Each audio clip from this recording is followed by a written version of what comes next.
Okay, so we've had a discussion this week within the group, and it happens all the time, so I thought I'd share a couple of ideas or concepts really. Swing weight. What is swing weight? Is it important? Does it matter? Is it irrelevant? You know, where do you stand on this sort of conversation? And really, swing weight is effectively the balance between the head and the grip. That's swing weight. It's in a scale of A to E and numbers 1 to 10, and the higher the letter, the higher the number, the heavier it is towards the head. And the opposite, if it's A1, it means it's literally super light and it's all the weight in the grip end. But what does that mean to the player? You know, it's just some of those golfing vernaculars like, you know, bogey or whatever. So, but actually it's quite important. So when you build a club, we would always dry build it and get the swing weights across the set to match. And that would be matching the heaviest of the clubs. These things are made within the tolerance of the heads. They're not all perfect. Obviously the higher the brand, like Miura, they're super tight tolerances, so they're a bit easier to work with. Some of the brands have heavier or lighter heads depending on the length. The longer you go, the harder it is to keep the swing weight lighter, and it tends to get a little heavier. So again, it's that balance between the head and the grip. Now some folks like it to feel really head heavy and a really heavy swing weight, and some guys are the opposite who want to feel something really light they can move through quickly. I would always use this phraseology. Use the swing weight that you can move the quickest and gives you the best, most consistent delivery of path. Now that could be lighter, it could be heavier, it could be a normal. Now what is normal? Well, for an iron, D1 or D2 is kind of like a standard issue.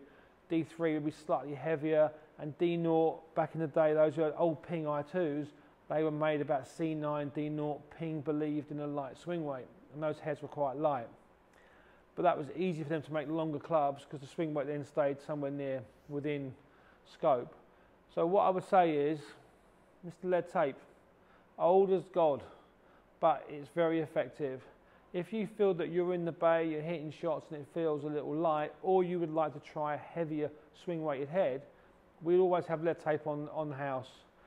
Put a couple of strips in. Remember, a swing weight is between 2 and 2.5 grams. Okay, so guys argue PGA manuals, all that nonsense. But if it's just ease of maths, 2 grams is one swing weight. Then if you just put a couple of strips on there, it's going to be about 4 or 5 grams.